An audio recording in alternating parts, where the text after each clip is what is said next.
شروع کرتا ہوں اللہ تعالیٰ کے نام سے جو بڑا مہربان نہایت رحم والا ہے۔ حدیث شریف، نبی کریم صلی اللہ علیہ وسلم نے فرمایا، درختوں میں ایک درخت ایسا ہے کہ اس کے پتے نہیں جھڑتے اور مسلمان کی مثال اسی درخت کی سی ہے۔ بتاؤ وہ کون سا درخت ہے؟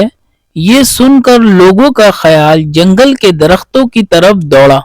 عبداللہ رضی اللہ عنہ نے کہا، میرے دل میں آیا کہ وہ کھجور کا درخت ہے، مگر میں اپنی کم سنی کی شرم سے نہ بولا۔ آخر صحابہ نے نبی کریم صلی اللہ علیہ وسلم ہی سے پوچھا کہ وہ کون سا درخت ہے؟ آپ صلی اللہ علیہ وسلم نے فرمایا، وہ کھجور کا درخت ہے۔ صحیح بخاری حدیث نمبر 61۔ حدیث شریف، ایک مرتبہ آپ صلی اللہ علیہ وسلم نے فرمایا، درختوں میں سے ایک درخت ایسا ہے کہ اس کے پتے نہیں جھڑتے اور مسلمان کی بھی یہی مثال ہے۔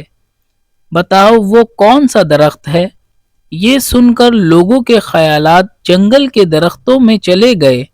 عبداللہ نے کہا کہ میرے دل میں آیا کہ میں بتلا دوں کہ وہ کھجور کا درخت ہے، لیکن وہاں بہت سے بزرگ موجود تھے، اسی لیے مجھ کو شرم آئی۔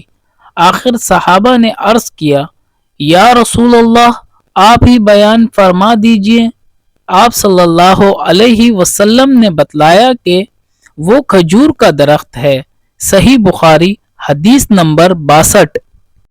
ثواب کی نیت سے حدیث شریف کی ویڈیو کو لائک شیئر کر کے ایک پیارا سا کمنٹ کریں اور چینل کو سبسکرائب کر کے بیل کا بٹن دبا لیں۔ جزاک اللہ۔